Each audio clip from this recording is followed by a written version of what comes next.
Direct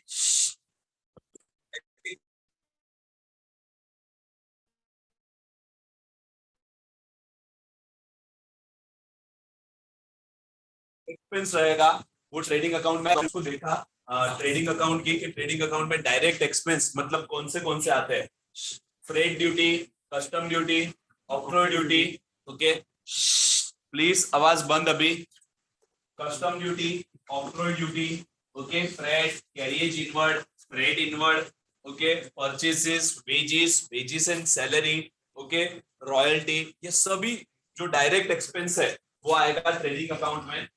उसके बाद जो भी इनडायरेक्ट एक्सपेंस है इनडायरेक्ट एक्सपेंस ये कौन बोल रहा है बीच में जो भी इनडायरेक्ट एक्सपेंस है ओके जैसे कि इनडायरेक्ट एक्सपेंस अपने को कोई बाइफरकेट करना है नहीं मगर just a knowledge purpose okay indirect expense 3 type के होते हैं ऑफिस एक्सपेंस सेलिंग एक्सपेंस और फाइनेंस एक्सपेंस ओके तो बाकी ये सब जो ऑफिस के रिलेटेड है वो सभी खर्चे कहाँ पे आएंगे प्रॉफिट एंड लॉस जैसे कि advertisement office expenses salary okay salary and wages printing and stationery postage and telegram okay ये सभी बैड डेट सभी टाइप सभी delivery expenses okay interest on bank overdraft interest on loan okay खाली interest जो भी चीज ये जो भी सिर्फ खर्चे हैं वो सब कहाँ पे आएंगे प्रॉफिट एंड लॉस अकाउंट में ओके अपन ने ये 2 अकाउंट कर दिए थे ट्रेडिंग अकाउंट और प्रॉफिट एंड लॉस अकाउंट चलो आगे का जो है वो है profit and loss appropriation account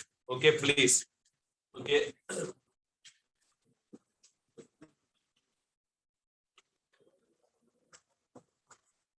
please आगे जो लिखा है वो पढ़ते हैं तो इतना कुछ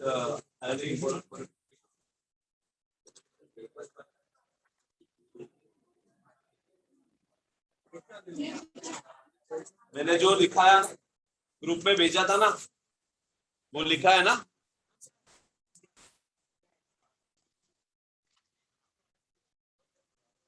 पार्टनर्स कैपिटल अकाउंट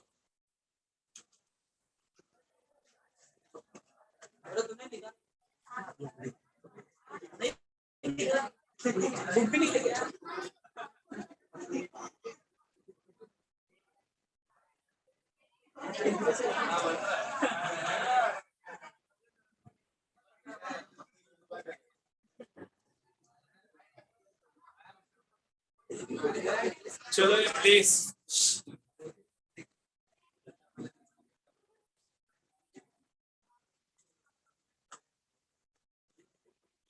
चलो format of profit and loss appropriation account in short please ध्यान दो वैसे अपने को जब प्रैक्टिकल क्वेश्चन करेंगे ना तब ये अकाउंट हम लोग नहीं बनाएंगे प्रॉफिट एंड लॉस अकाउंट मगर सिर्फ ऑब्जेक्टिव के लिए जान लो profit and loss appropriation account क्या है profit and loss appropriation account नाम है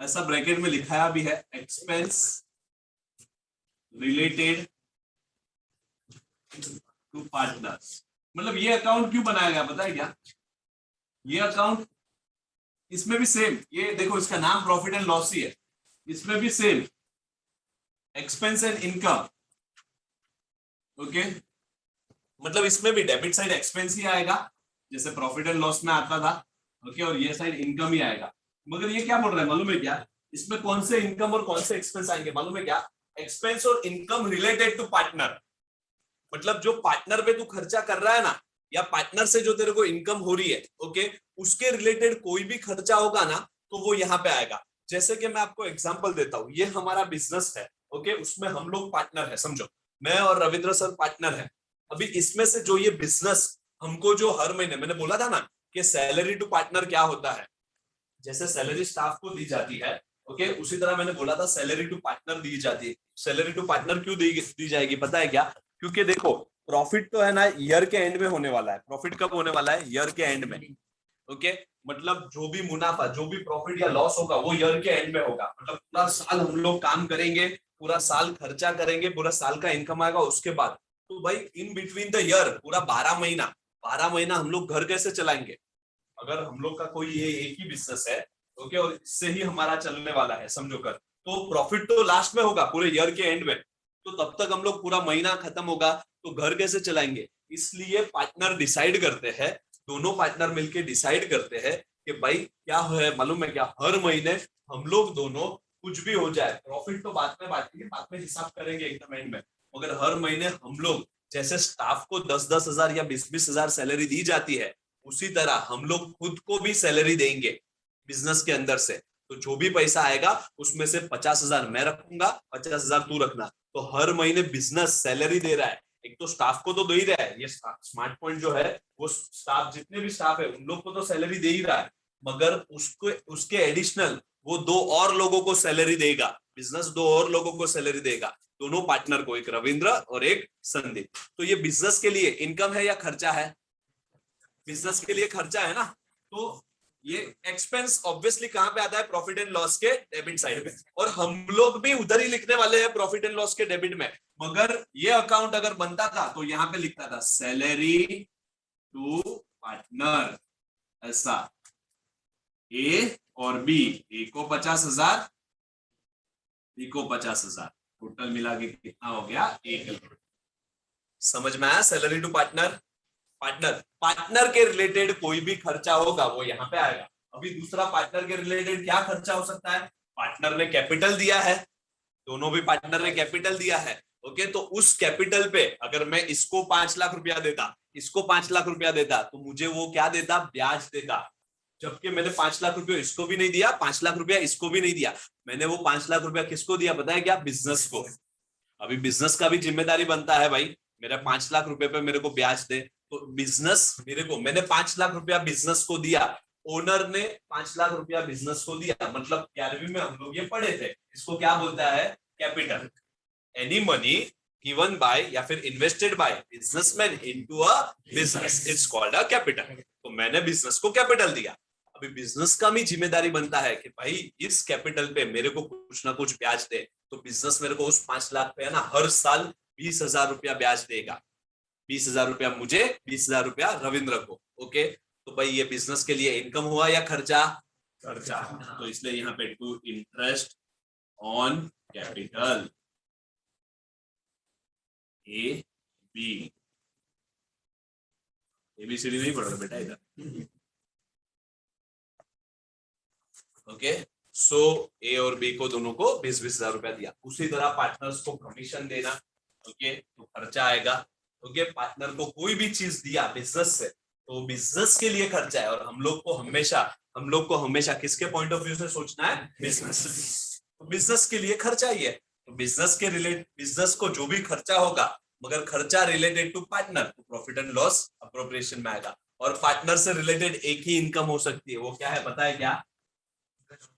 इंटरेस्ट ऑन ऑइल, बरोबर ना। अगर मैं पैसा लेके गया, अभी 5 लाख रुपया मैं लेके गया या 2 लाख रुपया मैं लेके गया कि भाई मैं ये बाद में दे दूंगा, तो मेरा जिम्मेदारी बनता है कि बिजनेस को ब्याज दूं, क्योंकि मैं बिजनेस से पैसा लेके जा रहा हूँ। आपको समझ में आया? Interest on drawing. तो पार्टनर्स के रिलेटेड जो भी खर्चा होगा, जो भी इनकम होगी, वो हम लोग कहाँ पे डालेंगे भाई? Profit and loss appropriation account में। मगर देखो नीचे मैंने एक पैराग्राफ लिखाया है, नीचे मैंने एक पैराग्राफ लिखाया है, अल्टरनेटिवली, है ना, वही है ना, alternatively this entry,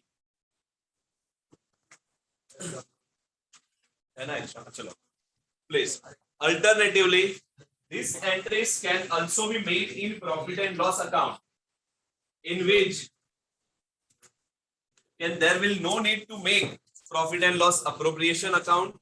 In such cases, profit as determined in profit and loss account will be the divisible profit. ठीक है, ये इग्नोर करो, ध्यान दो प्लीज।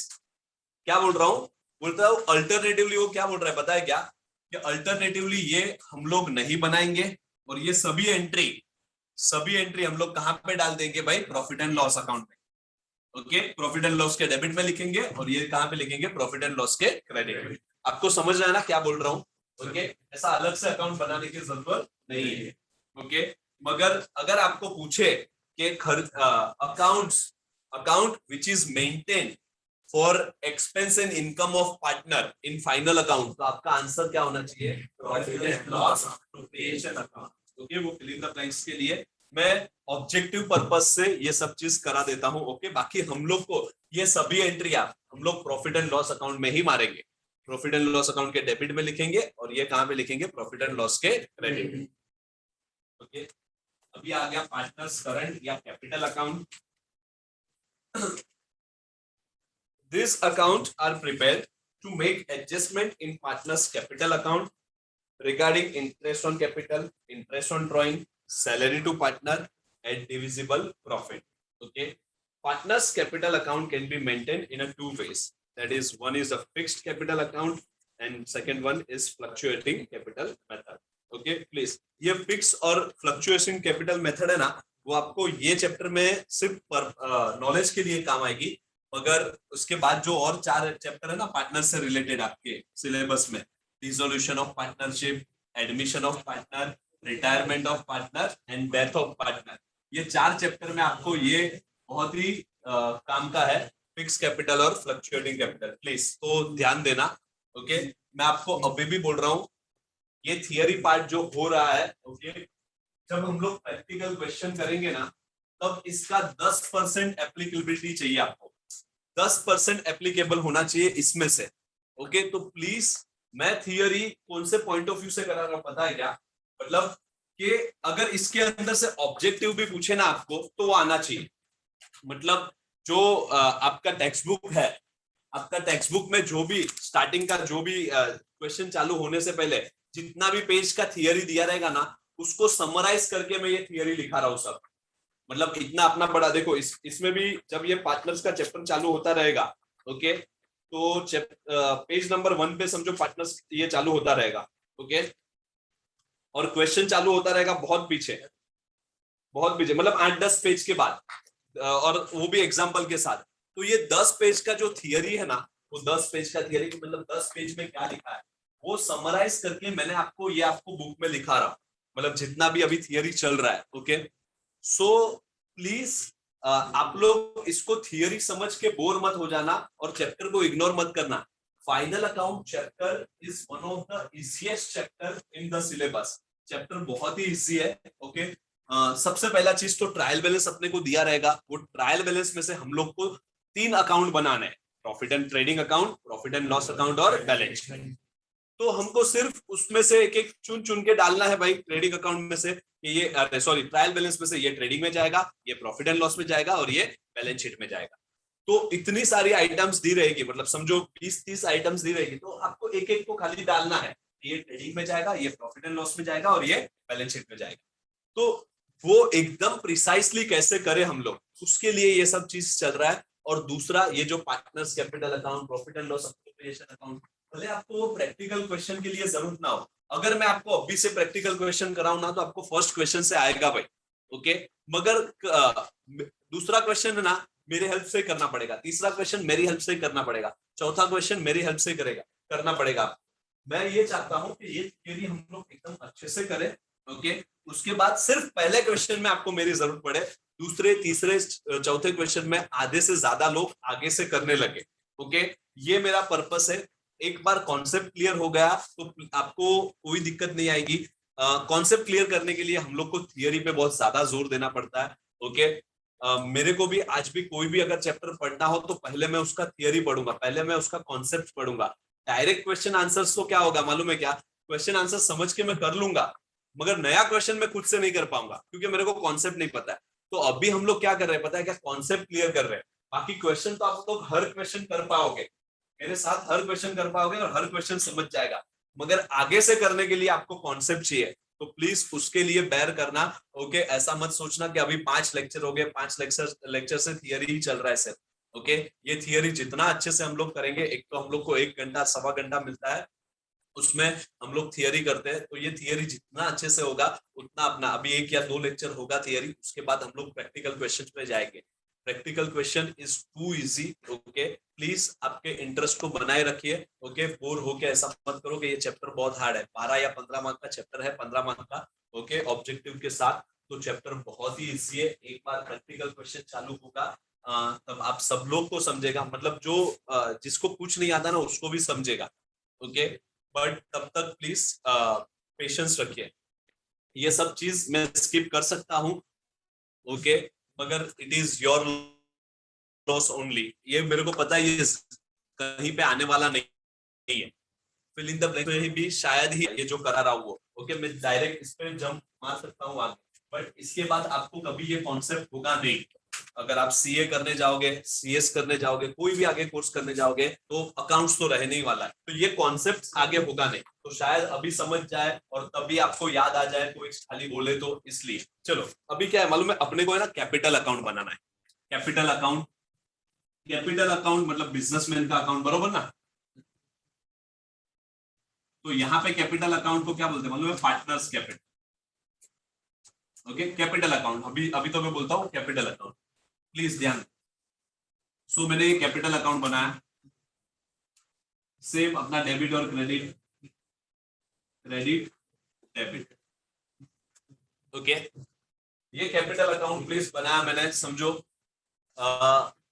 दो जन कैपिटल दे रहे ना, ये पार्टनर्स बिजनेस में, तो ये समझो ये मेरा कैपिटल अकाउंट बनाया। ओके, अभी ये कैपिटल अकाउंट क्यों बनाया जाता है, बताया क्या? कैपिटल अकाउंट इसलिए बनाया जाता है कि पार्टनर्स ने कितने पैसे दिए बिजनेस को, उसका हिसाब रखने के लिए, और कितना पैसा लिया। तो पार्टनर ने जो भी पैसे दिए ना, ओके, मतलब पार्टनर्स ने जो भी पैसे दिए, जैसे कि सबसे पहले तो कैपिटल दिया, मैंने और रविंद्र ने कैपिटल दिया था 5 लाख रुपया। उसके बाद कभी जरूरत पड़ा कैपिटल इंट्रोड्यूस, कैपिटल इंट्रोड्यूस पता है ना क्या होता है? Capital introduce additional capital. Capital ये तो ओपनिंग है, जब बिजनेस चालू हुआ था, इसको हम लोग ओपनिंग बैलेंस भी बोल सकते हैं। ओपनिंग बैलेंस को बैलेंस, ये जब बिजनेस चालू हुआ था ना, तब मैंने दिया था। बिजनेस चालू हुआ था मतलब ये साल नहीं, बहुत साल पहले दिया था, बिजनेस जब चालू हुआ था, इसलिए ये ओपनिंग बैलेंस है। ओपनिंग बैलेंस को हम लोग बैलेंस ब्रॉट डाउन लिखते हैं, या फिर मैं अभी तो ओपनिंग बैलेंस ही लिखता हूँ कि भाई ये तो सालों से दिया है मैंने ये जब स्मार्ट पॉइंट क्लास चालू हुआ था 5 साल पहले, 6 साल पहले, तब मैंने उसको 5 लाख रुपए दिए थे, तो वो तो है ही। ये साल में और जरूरत पड़ी बिजनेस को, तो मैंने और 1 लाख रुपया दिया कैपिटल इंट्रोड्यूस।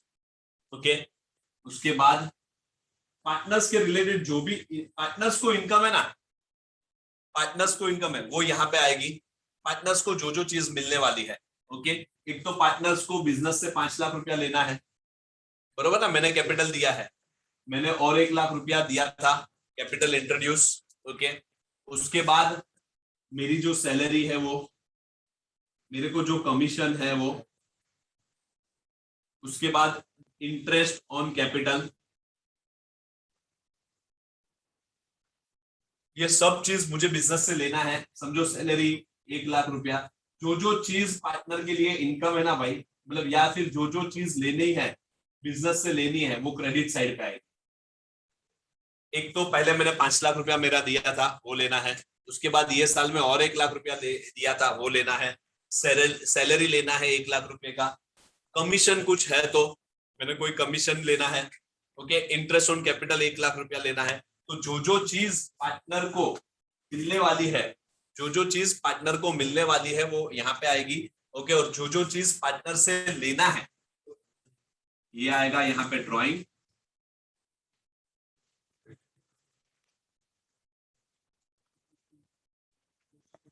ये दो चीज खाली डेबिट साइड आएगी। पार्टनर का हिसाब कैसे, अभी मैं फिर से समझाता हूँ कि पार्टनर का हिसाब कैसे रखना है। ओके, ये पार्टनर का हिसाब रखने के लिए एडजस्टमेंट रिलेटेड टू पार्टनर, कि भाई पार्टनर ने सबसे पहले जब बिजनेस चालू हुआ था, ओपनिंग बैलेंस, ओपनिंग मतलब जब बिजनेस ओपन हुआ था, ओपनिंग बैलेंस तब 5 लाख रुपया दिया था। ये साल में और 1 लाख रुपया दिया, जरूरत पड़ी अपने को ये इंफ्रास्ट्रक्चर कराने की। ओके, उसके बाद सैलरी अभी भूल जाओ, कमीशन अभी भूल जाओ। इंटरेस्ट ऑन कैपिटल समझो 50,000 है। मुझे बोलो, मैंने, ये मेरा अकाउंट है, मुझे स्मार्ट पॉइंट बिजनेस से कितने रुपए लेने हैं भाई?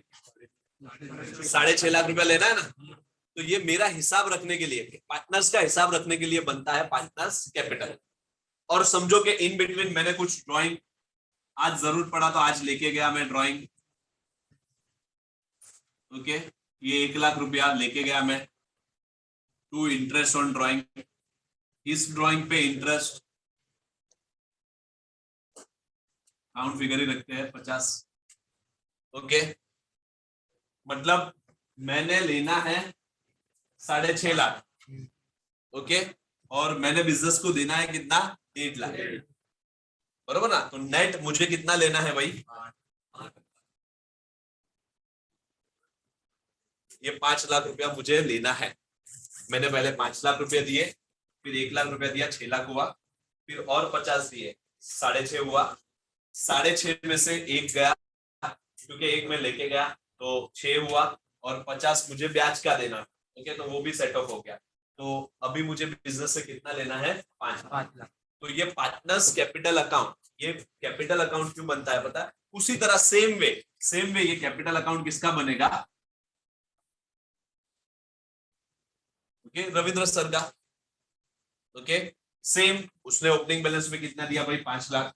कैपिटल इंट्रोड्यूस उसने ज्यादा दिया रहेगा, समझो 2 लाख, ओके, इसलिए उसको ब्याज भी ज्यादा मिलेगा, 1 लाख।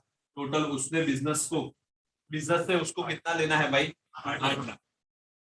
उसने ड्राइंग समझो किया भाई 2 लाख रुपया, और ये ब्याज है 1 लाख रुपया, नेट कितना हो गया, 5 लाख। समझ में आया ना आप लोग को? तो ये कैपिटल अकाउंट ऐसे अलग अलग बनाने से अच्छा, प्लीज देखो हेडिंग सब सेम ही है, तो ये लोग क्या करते हैं पता है क्या, यहाँ पे सिर्फ एक कॉलम ऐड कर देते हैं, 2 कॉलम बना देंगे, डेबिट साइड पे 2 कॉलम, क्रेडिट साइड पे 2 कॉलम। एक कॉलम का नाम संदीप, क्यों अलग अलग बना रहे हो, इसलिए इसका नाम दे दिया पार्टनर्स। सेम है ना, हेडिंग भी सेम है, तो 2 बार क्यों बनाने का, तो इसलिए अपने सिलेबस में ये किसका है, सॉरी, ओके। अब देखो अपना सेम वाला, ये रविंद्र का तो सेम है, यहाँ पे मेरा था 1 लाख रुपया, हेडिंग तो ये तो सेम ही था, to drawing, to interest on drawing,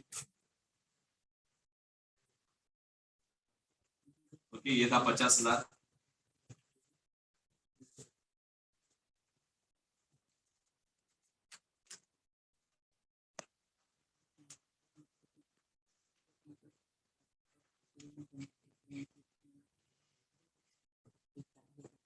बरोबर बन गया ना, जो पहले मैंने एग्जांपल दिया था। प्लीज यहाँ पे सिर्फ समझने की बात इतनी है, कुछ याद रखना नहीं है। पार्टनर्स कैपिटल 2 कॉलम का बन जाएगा, ओके, दोनों पार्टनर्स का, क्योंकि अलग अलग बनाने से कोई मतलब नहीं है, सेम ही हेडिंग आने वाला है, ओके। तो 2 बार बनाने से कोई मतलब नहीं है। तुम उन लोग ने मतलब आपके सिलेबस में जो है, ओके, उन लोग ने ये किया कि ठीक है तुम दोनों साथ में बनाओगे तो चलेगा, क्योंकि हेडिंग है। खाली अमाउंट का कॉलम की जगह पे तुम क्या लिखना, संदीप और रविंद्र, संदीप और रविंद्र, मतलब तुम दोनों पार्टनर का नाम लिख सकते हो, हम लोग समझ जाएंगे ये अमाउंट का कॉलम ही है, वरना तो तुम लोग यहाँ पे अमाउंट लिख देते, AMT, ओके, अमाउंट। मगर ठीक है, अभी तुम ये लोग दो एक ही में बना दो, 2 बार कैसे ड्रॉ करने बैठोगे, इसलिए इसको बोला गया क्या भाई, पार्टनर्स कैपिटल। और पार्टनर्स में एक संदीप और एक रविंद्र, पार्टनर्स में एक संदीप और एक रविंद्र। आपको समझा ये partners capital. In short partners capital क्यों बनाया जाता है भाई, पार्टनर्स के रिलेटेड जो भी एडजस्टमेंट होगी उसको एडजस्ट करने के लिए हम लोग कौन सा अकाउंट बनाएंगे, पार्टनर्स कैपिटल। तो वही लिखा गया है, पार्टनर्स कैपिटल या current account. This account are prepared to make adjustment in partners capital account regarding interest on capital, interest on drawing, salary to partner and divisible profit। वो divisible profit क्या है वो हम लोग बाद में देखेंगे, ओके। आपको समझा क्या इतना प्लेस? चलो, partners capital account is maintained in a 2 way। partners capital account is maintained in a 2 way। One is the fixed capital account method and second is a fluctuating or floating capital account method। fixed capital account method please. Under this method capital account for the partner are kept as a fixed. No change are to be made in the capital account. To make various adjustment to capital as specified above, partners current account are prepared. Okay, वो are prepared है, ये बरोबर नहीं लिखा है, pre लिखा है साली। Are prepared. Under this method there will be two account, partners capital। क्या बरोबर लिखा है कि नहीं? आंसर लिखा है ना? प्लीज ध्यान दो। प्लीज, फिक्स कैपिटल मेथड मतलब क्या बताया क्या? दो मेथड है। अगेन ये खाली ऑब्जेक्टिव के लिए, जिन लोग को नहीं समझेगा इग्नोर करो, ये खाली ऑब्जेक्टिव के पर्पस से करा रहा हूं। ओके, इसका प्रैक्टिकल क्वेश्चन जो हम लोग 12 मार्क का क्वेश्चन है, ओके, उसके लिए हम लोग को कोई काम आने वाला नहीं है। प्लीज, तो यहाँ पे ध्यान दो, फिक्स कैपिटल और फ्लक्चुएटिंग।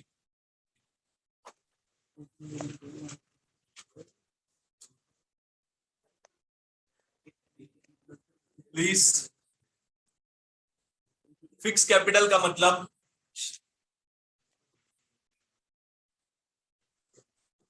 ये सभी एडजस्टमेंट जो है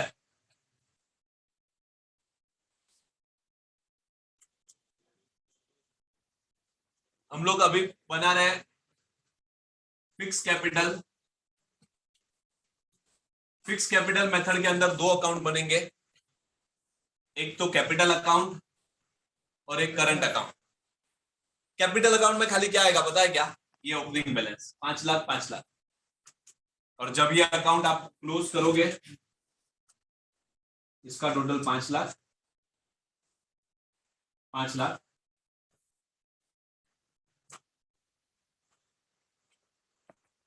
5 लाख।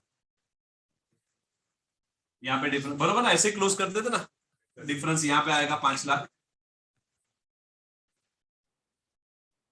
और बाकी सभी एडजस्टमेंट जो है वो जो क्या, interest on capital, capital introduce, salary, okay, drawing, interest on drawing, ये सभी चीज कहां पे आएगी पता है क्या? एक सेम ऐसा ही अकाउंट बनेगा जिसका नाम है पार्टनर्स करंट अकाउंट। यहाँ पे करंट अकाउंट और सभी एडजस्टमेंट यहाँ पे आएगी। कैपिटल अकाउंट ऐसे का ऐसे ही रहेगा खाली।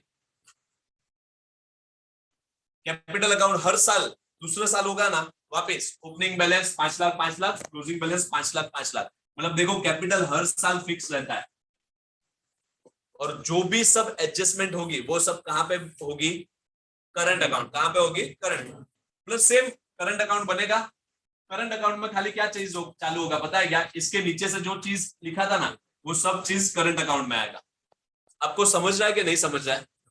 मतलब कैपिटल फिक्स ही रहेगा। देखो 5 लाख 5 लाख, दूसरे साल वापस कैपिटल अकाउंट बनेगा, उसमें लिखेंगे opening balance 5 lakh, closing balance 5 lakh.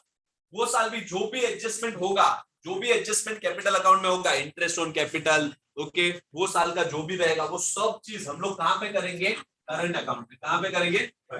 खाली नाम ही अलग है, करंट अकाउंट में बाकी सब चीज सेम आएगा। आपको समझ रहा है क्या? देखो उसके अंदर दिखाया है, okay, partners capital account, opening balance और सीधा क्लोजिंग बैलेंस। और करंट अकाउंट के अंदर सब interest on capital, salary to partner, drawing, interest on drawing, वो बाकी सब चीज हम लोग ने कहां पे लिखी है भाई? Current account. कहां पे लिखा है? Current account. तो इसमें अपना कैपिटल है ना वो फिक्स रहता है। कैपिटल देखो फिक्स है, इसलिए इसको बोलते हैं फिक्स कैपिटल। हर साल कैपिटल तुम्हारा 5 लाख ही रहने वाला है, ओपनिंग भी 5 लाख, क्लोजिंग भी 5 लाख। समझ में आ रहा है क्या? और फ्लक्चुएटिंग कैपिटल मेथड में ना खाली कैपिटल अकाउंट ही बनेगा, और इसके अंदर ही सब एडजस्टमेंट तुम्हारा, ये सब इंटरेस्ट जो 1 लाख और 2 लाख हम लोग ने डिसाइड किया था बाई सैलरी, 1 लाख और 2 लाख। इसमें देखो क्लोजिंग बैलेंस चेंज हो जाएगा, इसका टोटल है 8 लाख 9 लाख, बरोबर ना? नहीं, इसका 7 है, 7 और 9। यहाँ पे क्लोजिंग बैलेंस कितना आ जाएगा? 7। इसको बोलते हैं फ्लक्चुएटिंग कैपिटल। ये बैलेंस कैसा है पता चल रहा है ना भाई? आधे लोग को वो भी नहीं पता चल जाएगा। ये टोटल किया 7 लाख 7 लाख, जो टोटल ज्यादा था वो दोनों साइड लिखा, बरोबर। इसलिए यहाँ पे कितना कमाया 7 लाख और कितना कमाया 9 लाख, ये है क्लोजिंग बैलेंस। ये पता चल रहा है ना भाई? ओके, सो देखो यहाँ पे कैपिटल फ्लक्चुएट हो रहा है। पहले ओपनिंग में कितना था 5 लाख, क्लोजिंग में कितना हो गया 7 लाख और 9 लाख। तो ये कैपिटल जो है ना वो फ्लक्चुएट होना मतलब चेंज होना, फ्लक्चुएट हो। तो ये है फ्लक्चुएटिंग कैपिटल मेथड और वो था fix capital method. In short आपको ये चैप्टर में इसका काम नहीं आएगा, आपको बाकी 4 चैप्टर है उसमें काम आएगा, मगर इन शॉर्ट ये बोलना चाहता हूँ कि फ्लक्चुएटिंग कैपिटल में अपना कैपिटल चेंज होगा तो खाली कैपिटल अकाउंट ही बनाना है, सभी एडजस्टमेंट कैपिटल में डालना। और फिक्स कैपिटल में क्या करना है भाई, फिक्स कैपिटल मेथड बोला तो हम लोग को खाली ओपनिंग बैलेंस ही यहाँ पे लिखना है, बाकी सब चीज हम लोग कहाँ पे लिखेंगे, करंट अकाउंट। कहाँ पे लिखेंगे, समझ में आ रहा है ना? ओके, बाकी सब चीज हम लोग लिखेंगे करंट अकाउंट। सो वही है अपना फ्लक्चुएटिंग कैपिटल मेथड। अब आ जाते हैं अपने बैलेंस शीट पे। लिखा है ना बैलेंस शीट वाला पेज?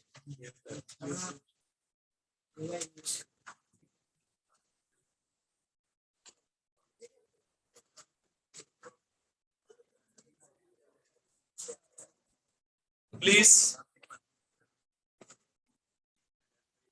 अगर ये कैपिटल वाला नहीं समझा तो नेगेटिव मत होना, इग्नोर करना, कोई इसमें खास बात नहीं है, खाली ऑब्जेक्टिव के लिए काम आता है। ओके, प्रैक्टिकल क्वेश्चन में कोई प्रॉब्लम नहीं है। बाकी किसी को नहीं समझा तो वापस से पूछ सकता है भाई, कुछ भी डाउट रहेगा तो किसी को।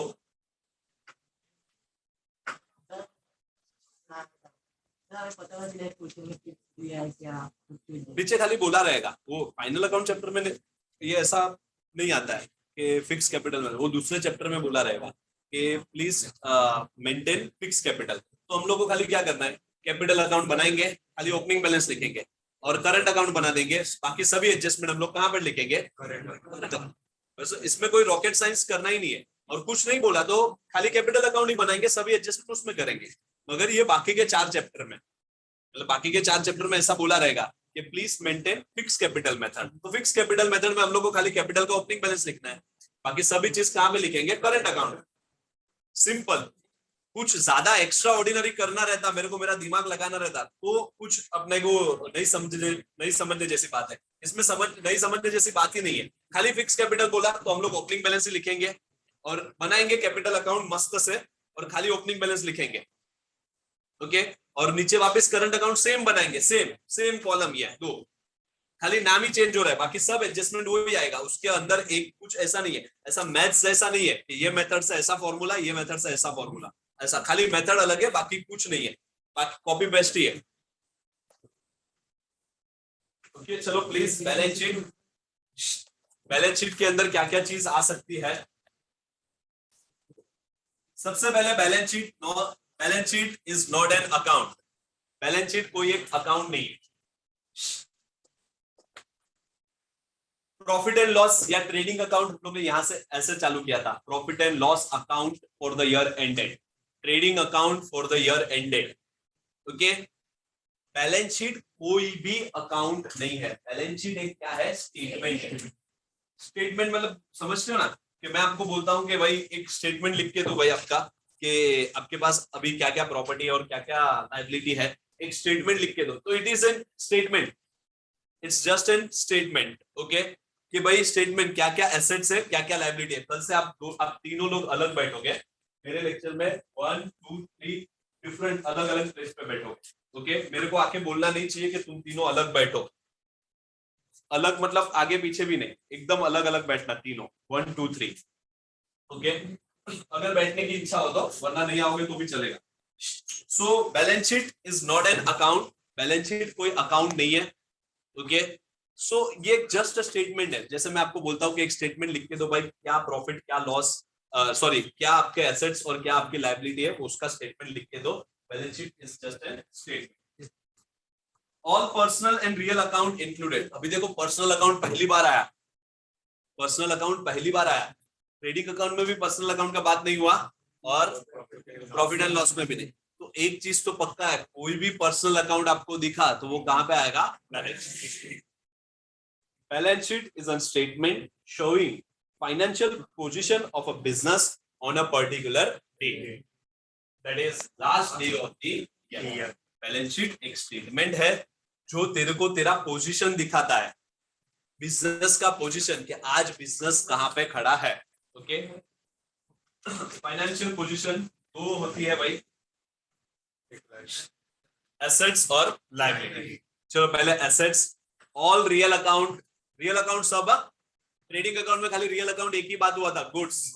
यहाँ पे सभी रियल अकाउंट, चाहे वो टेंजिबल हो चाहे वो इंटेंजिबल। पर्सनल में सब, मनी रिसीवेबल हो या रिसीवेबल, सब लोग को पता है ना भाई। ओके चलो प्लीज देखो, ये सब intangible assets, goodwill, patents, trademark, copyrights, ये सब इंटेंजिबल एसेट्स है ना। इंटेंजिबल एसेट्स मतलब समझते हो ना, ये एसेट्स दिखती नहीं है। और ये चारों चीज हम लोग ने किया है 11वीं में। गुडविल मतलब क्या? Money value of the reputation of a business. Okay, reputation of business in terms of money. Money में अगर ये वैल्यू, अगर तू तेरा इमेज, तेरा रेपुटेशन को बेचेगा तो मनी में क्या आएगा? उसके बाद वो मेरा एसेट्स ही है ना भाई। और गुडविल दिखता है क्या? ओके, वो इनटेंजिबल एसेट्स है। पेटेंट्स पता है ना, कोई भी चीज पे अपना पेटेंट राइट्स कराना। जैसे एप्पल के वो लोगो पे एप्पल ने पेटेंट्स कराया कि वो लोगो कोई भी दूसरा यूज कर नहीं सकता, वो नाइकी वाले ने वो राइट पे, ओके, कि उस पे उन लोग ने पेटेंट्स कराया कि वो पेटेंट्स कोई भी यूज कर सकता नहीं। एडिडास वालों ने वो 3 ऐसा वो अच्छा रहता है, ओके लाइक। तो मतलब हर एक लोग ने, हर एक कंपनी ने अपना कोई भी चीज है ना पेटेंट्स कराया, क्योंकि उसके कारण बिक रहा है भाई, वो टिक के कारण उसका भाव बढ़ जाता है। ओके, क्योंकि वो उसका ब्रांड इमेज है, कंपनी का इमेज है। तो पेटेंट्स भी मेरा एसेट्स है। ट्रेडमार्क, मैंने बोला था ट्रेडमार्क भी बराबर ना। ट्रेडमार्क मतलब क्या? वो आईएसआई मार्क। आप अगर गोल्ड लेने जाओगे तो बोलेगा कि ये गोल्ड है आईएसआई मार्क वाला और ये गोल्ड है विदाउट आईएसआई मार्क।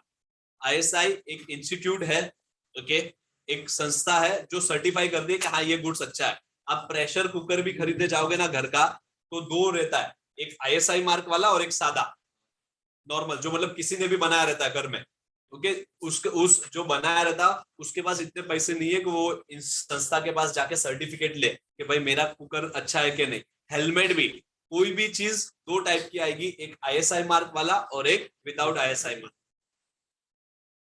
ओके, सो ट्रेडमार्क मेरा एसेट्स है और कॉपीराइट्स, मेरे बुक छापने का कॉपीराइट्स मेरे पास ही है। ओके, इसका कॉपीराइट्स और किसी के पास नहीं है, ये भी हम लोग ने 11वीं में किया था। ये चारों मेरे लिए एसेट्स है, कॉपीराइट्स, ट्रेडमार्क, पेटेंट्स और गुडविल। इंटेंजिबल एसेट्स है, कहीं दिखते नहीं है, मगर मेरे लिए क्या है? एसेट्स। लैंड, बिल्डिंग आप लोग को पता ही है, प्रीमाइसेस, प्लांट, मशीनरी, फर्नीचर, ये सभी रियल अकाउंट है। Motor car, loose tools, loose tools पता है ना, साधन सामग्री। Investment, investment in government bonds, investment in government securities, government bonds. Investment देखो, एक तो मैं एफडी कर सकता हूं, फिक्स डिपॉजिट बैंक में। बैंक में फिक्स डिपॉजिट किया तो मेरे को 5% ब्याज मिलेगा, 4% ब्याज मिलेगा। ओके, बैंक में मैंने किया तो। ओके, उसके अलावा मैं इन्वेस्टमेंट कर सकता हूँ गवर्नमेंट बॉन्ड्स में। बॉन्ड्स मतलब क्या होता है मालूम है क्या? वो एक टाइप की एफडी है, मगर क्या, मगर उसको बॉन्ड्स क्यों बोलते हैं पता है क्या? क्योंकि एफडी देखो मैंने आज की 1 लाख रुपए, तो मैं 1 महीने बाद उसको वापस पैसा ले सकता हूँ। मगर बॉन्ड्स क्या है पता है क्या? प्लीज बॉन्ड्स समझ लो, कुछ काम का नहीं है, फिर भी अगर आपको समझे तो एक्स्ट्रा नॉलेज के लिए, कि गवर्नमेंट है ना, जैसे कि गवर्नमेंट को पैसे की जरूरत पड़ती है, इंडियन गवर्नमेंट है, उसको भी मतलब ये कंट्री चलाना है। जब अपने को घर चलाने के लिए पैसे की जरूरत है तो गवर्नमेंट को ये कंट्री चलाना है। सब जगह पे रोड खराब है, वो रोड बनाने हैं, एयरपोर्ट खराब है, या फिर रेलवे, बस स्टॉप, जो भी पब्लिक ट्रांसपोर्ट जो भी है, वो सब चीज उन लोगों को गवर्नमेंट को मेंटेन करना है। मेट्रो बना रहे, ओके, अपना ये बुलेट ट्रेन बनाने का प्रोजेक्ट, मतलब ये सब चीज के लिए ऑब्वियसली पैसा चाहिए।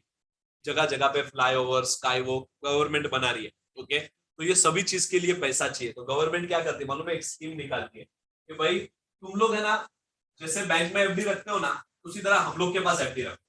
बैंक में तुमको 5% मिलता है ना, हम लोग तुमको 6% देंगे। ओके, हम लोग तुमको, गवर्नमेंट ऐसा बोलते हैं, हम लोग तुमको 6% देंगे, हमारे पास पैसा रखो। मगर हमारे पास पैसा रखने की एक कंडीशन है, तुमने ये 6% पे हम लोग को पैसा दिया तो 3 साल तक मत निकालना। 3 साल तक तुम कुछ भी करो निकाल नहीं पाओगे वो पैसे।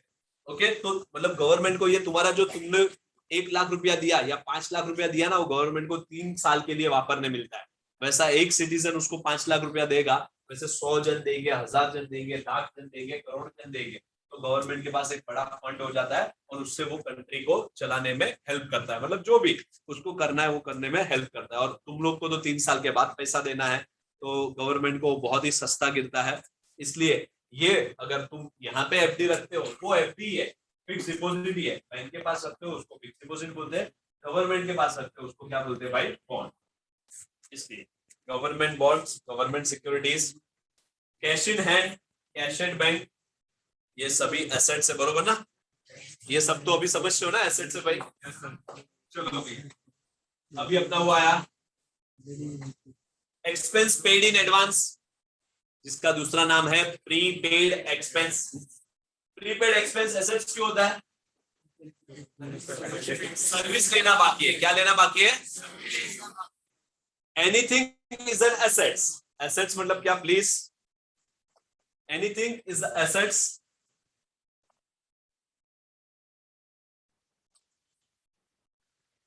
एनीथिंग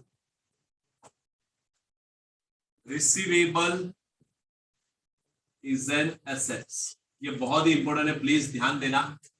ये एडजस्टमेंट आने वाला है आउटस्टैंडिंग एक्सपेंस का और प्रीपेड एक्सपेंस का। मतलब कोड में भी एक एडजस्टमेंट तो होता ही है इसका। ओके, आपको पता है फाइनल अकाउंट में एडजस्टमेंट मतलब ट्रायल बैलेंस के बाद एडजस्टमेंट, टोटल 6 एडजस्टमेंट पूछते हैं वो लोग। उसमें से 3 एडजस्टमेंट तो फिक्स रहता है, एक क्लोजिंग स्टॉक का, एक प्रीपेड एक्सपेंस और आउटस्टैंडिंग एक्सपेंस का, और एक डेप्रिसिएशन का। ये 3 एडजस्टमेंट फिक्स रहता है। ओके, तो ये चैप्टर इधर तक, ये 3 चीज भी आप रट्टा मार के भी गए ना तो भी आ जाएगा। 3 एडजस्टमेंट मतलब ये जब हम लोग क्वेश्चन करेंगे तब आपको समझेगा ओके एडजस्टमेंट मतलब क्या। और जिन लोग ने 11वीं में किया है वो लोग को तो कोई दिक्कत ही नहीं है। एडजस्टमेंट 3 एडजस्टमेंट तो फिक्स है। बोर्ड में भी, मैं आपको बोर्ड के लिए बोल रहा हूँ कि बोर्ड में भी ये 3 एडजस्टमेंट तो फिक्स आने वाला है जब आपका एग्जाम होगा। तो बाकी 3 एडजस्टमेंट कोई नया आने वाला है। ओके, तो please anything is a receivable. Anything में 2 चीज आता है, चाहे वो कैश हो मतलब मनी, चाहे वो सर्विस हो।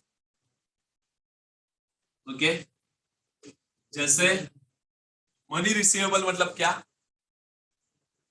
Loan given to mister X 5 lakh, ये मेरा एसेट्स है, ये मेरा संपत्ति है। Loan given to mister X, बरोबर क्या नहीं? Loan given to mister X मेरा एसेट्स है। कैसे? मनी इज रिसीवेबल ना। मेरा आज मेरे को मेरा कोई संपत्ति पूछेगा कि मेरा एसेट्स क्या क्या है, तो एक तो मेरे पास बैंक में जो बैलेंस है, समझो मेरे बैंक में बैलेंस 1 लाख रुपया है, वो मेरा संपत्ति है। मेरे जेब में 50,000 रुपया है, ओके 1.5 लाख रुपया, ये 50,000 रुपया मेरा संपत्ति है। ओके, मेरा एक फ्लैट है, ओके वो फ्लैट मेरा संपत्ति है। ओके, तो ये जो जो मेरी एसेट्स की लिस्ट पूछी जा रही है, तो मेरे पास बैंक में पैसा है वो मेरा संपत्ति है, मेरे पास कैश पड़ा है जो हाथ में वो मेरा संपत्ति है, मेरा फ्लैट है वो मेरा संपत्ति है। उसके अलावा चौथा चीज, मैंने किसी को 5 लाख रुपया लोन दिया है। मैंने इसको 5 लाख रुपया लोन दिया है, तो क्या वो 5 लाख रुपया मेरा संपत्ति नहीं है क्या? मेरा ये संपत्ति। तो loan given to mister X वो मेरा संपत्ति क्यों है? क्योंकि मनी इज रिसीवेबल, पैसा लेना बाकी है, वो आज नहीं तो कल मेरे को दे देगा। ओके, 1 महीने बाद। तो भाई कुछ भी लेना बाकी है, कुछ भी लेना बाकी है तो वो एसेट्स है, चाहे वो पैसा हो मतलब मनी रिसीवेबल हो, और चाहे वो क्या हो, सर्विस। जैसे मैं आपको ये सर्विस का एग्जांपल देता हूं जो लोग को नहीं पता है। ओके, जिन लोगों को नहीं पता है, पहला एग्जांपल तो मैंने इसको 5 लाख रुपया दिया। ओके, मुझे इससे पैसा लेना है, मतलब ये मेरा एसेट्स है। ओके, ये मेरा एसेट्स है। अभी देखो ये वापिस ये मेरे पास आता है। ओके, फॉर एग्जाम्पल मैंने लास्ट ईयर जो एग्जाम्पल दिया था वही, मेरे को यहाँ का काम कराना है, ओके, मेरे को यहाँ का काम कराना है, ये इलेक्ट्रिसिटी पूरा रिनोवेशन करो, चारों क्लास का कराना है, ओके, पूरा इंफ्रास्ट्रक्चर चेंज करना है, और सेम ये आता है मेरे पास, ओके, उससे मेरे को बोला कि सर इसका खर्चा 5 लाख रुपया तक लगेगा। मैंने 5 लाख रुपया निकाला और उसको दे दिया, ये ले भाई 5 लाख रुपया लगेगा ना, 5 लाख रुपया लग, ये 5 लाख रुपया लेके गया आज, इसको कुछ इमरजेंसी आ गई और इसको गांव जाने को हो गया, मतलब वो गांव चला गया, उसने मेरे को कॉल करके बोला कि सर आपका काम जो है वो कल से चालू करना था, आपने 5 लाख रुपया दिया था, बात बरोबर है, और आपका काम कल से चालू करना था, मगर ड्यू टू सम इमरजेंसी मैं है ना मेरे गांव आ गया हूँ और आपका जो क्लास का काम है वो मैं 15 दिन या 1 महीने बाद चालू करता हूँ, क्योंकि 15 दिन लगेगा मुझे, या फिर 1 महीने बाद में ये काम चालू करता हूँ। मैंने बोला ओके। अब मुझे एक बात बोलो कि मुझे इससे ये 1 महीना जो 5 लाख रुपया मैंने इसको दिया, आज उसने मेरे को बोला सर 1 महीने बाद आके मैं देता हूँ, तो मेरे को बोलो कि मैंने इसको जो 5 लाख रुपया दिया है वो क्या मुझे वो 5 लाख रुपए वापस मिलने वाले हैं? मुझे सिर्फ पैसा लेना बाकी है, मुझे से क्या लेना बाकी है? वो आएगा 1 महीने बाद गांव से, ये काम सर्विस देगा मुझे, काम चालू करेगा, काम खत्म करेगा, खत्म। तो ये क्या हो गया मालूम है, मैंने 5 लाख रुपया, क्या मेरा जो इधर का खर्चा था ना, खर्चा मेरा यहाँ का एक्सपेंस था, बरोबर ना, ये सब एक्सपेंस है ना, renovation expense, repairs and maintenance, ये एक्सपेंस है, ये मैंने खर्चा इसको कैसे पेड कर दिया? Advance, prepaid. प्री मतलब पहले ही पेड कर दिया काम चालू करने से पहले, या फिर एडवांस में, एडवांस या प्रीपेड दोनों सेम ही है, मैंने एडवांस में पेड कर दिया या फिर प्रीपेड पहले से पेड कर दिया। तो ये जो 5 लाख रुपया प्रीपेड किया, एडवांस में पेड किया, ये मेरे लिए क्या है भाई? असेट्स। मेरे लिए क्या है? उसमें भी पूछो असेट्स क्यों भाई? क्योंकि service is receivable, service is, समझ में आया ना, मनी रिसीवेबल या सर्विस रिसीवेबल, इसीलिए भाई, इसीलिए प्रीपेड एक्सपेंसेस या फिर एक्सपेंस पेड इन एडवांस, ये क्या है भाई? असेट्स। ये क्या है? असेट्स। ये जगह जगह पे आएगा। उसी तरह anything payable, anything payable is an,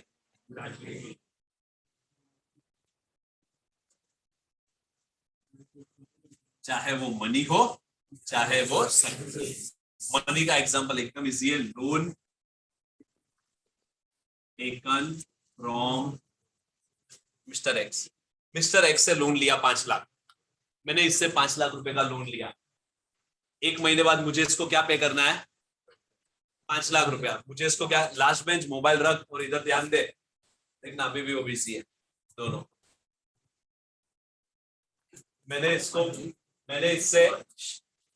मैंने इससे 5 लाख रुपया लिया है, ओके, लोन टेकन, मुझे इसको क्या देना है भाई? 5 लाख। मुझे इसको क्या देना है? 5 लाख।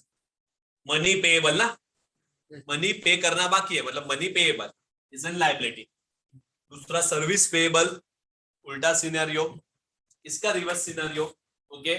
उसने मेरे को बुलाया, उसने बोला कि ये काम करना है, ये क्लास का पूरा, ओके। मैंने बोला 5 लाख रुपया लगेगा, इसने मेरे को 5 लाख रुपया अभी से दे दिया, मैं वो 5 लाख रुपया लेके घर पे चला गया, मेरे को गांव जाने को हो गया भाई, और मैं 15 दिन महीने के लिए गांव चला गया। मैंने इसको फोन करके बोल दिया कि भाई 1 महीने बाद तेरा काम हो पाएगा, आपका काम 1 महीने बाद होगा। उसने बोला ओके। मुझे बोलो अब ये 5 लाख रुपया जो 1 महीने तक मेरे पास पड़ा है, वो क्या मनी पेएबल है? क्या क्या पेएबल है? मेरे पर कर्जा है, मगर क्या मनी का कर्जा है? क्या सर्विस का कर्जा है?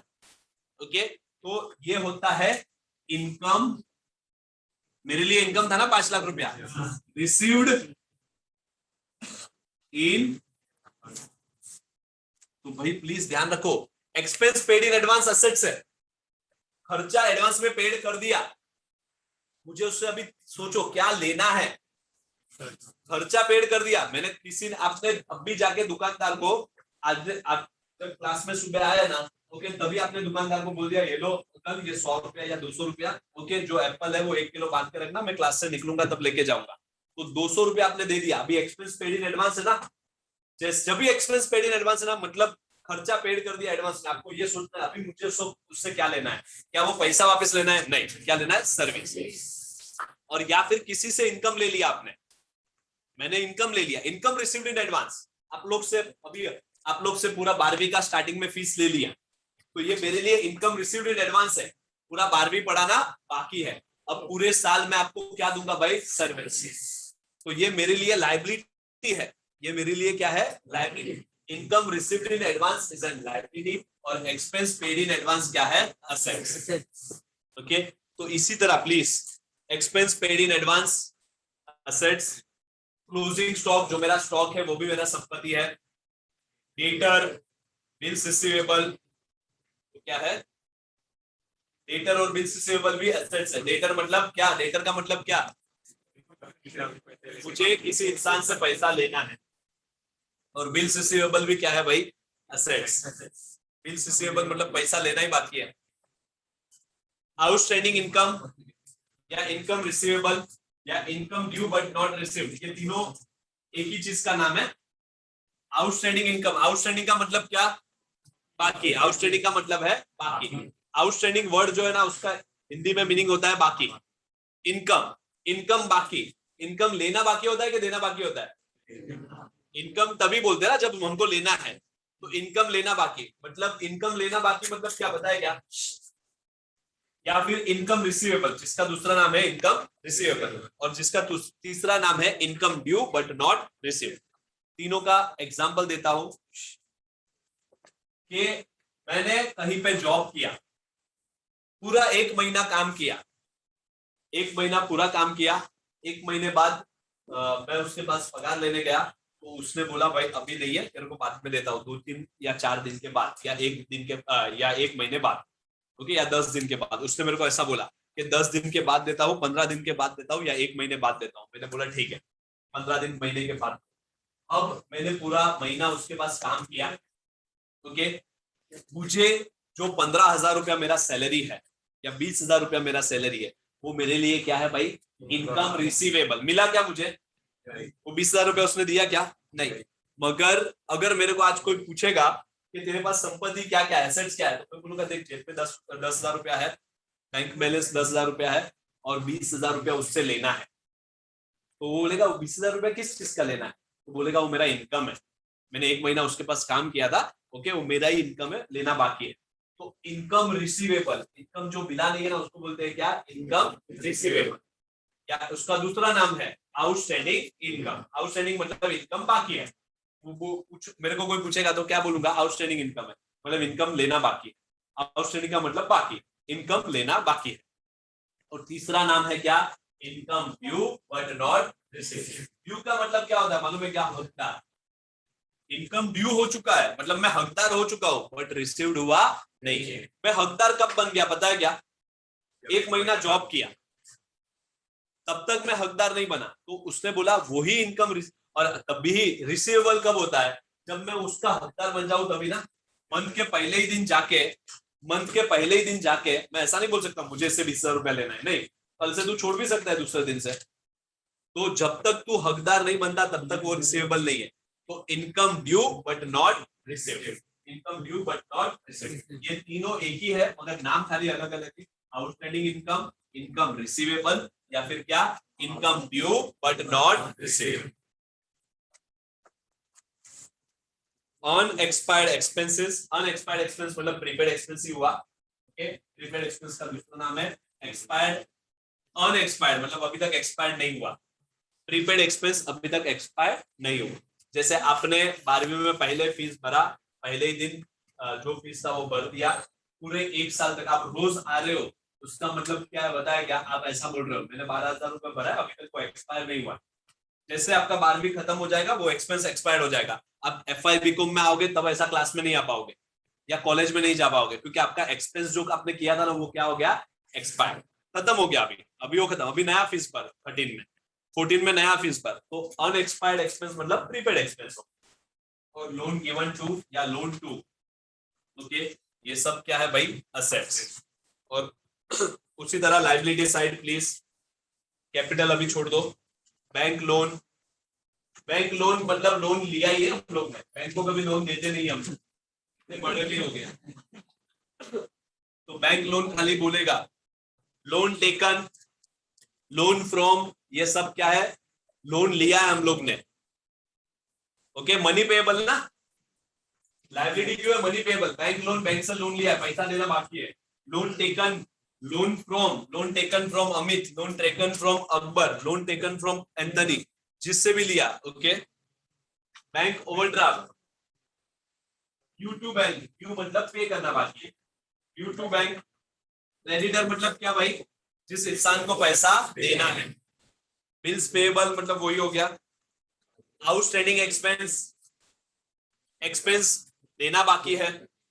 एक्सपेंस पेएबल जैसे इनकम देना बाकी है. Expense due but not paid मतलब एक्सपेंस करने का हक हो गया है तेरा, ड्यू पर दिया नहीं है. प्री रिसीव्ड इनकम, ये था ना, income received in advance, income received in advance, ये सभी क्या है भाई? लायबिलिटी. प्लीज कल से हम लोग मतलब नेक्स्ट लेक्चर से हम लोग एडजस्टमेंट चालू करेंगे. ओके. ये एक बार प्लीज पढ़ लेना.